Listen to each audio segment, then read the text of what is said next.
Georgia, Georgia, Georgia,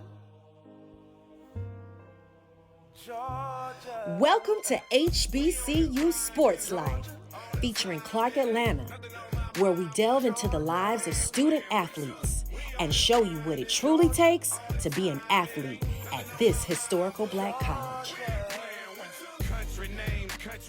This season, we will follow the athletes of CAU men basketball team and show you their pain. Recently in the summer, around June, my mother passed away due to a heart attack. Their struggles. It's not been easy, but just staying on top of stuff has been like a challenge.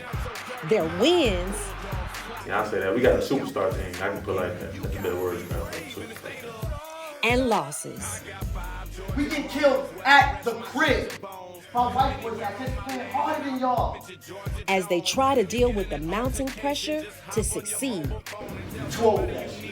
You want to go back to Cleveland in the winter? Go back to Cleveland in the winter. They got a dope-ass basketball team now. One of the best backcourts in the league.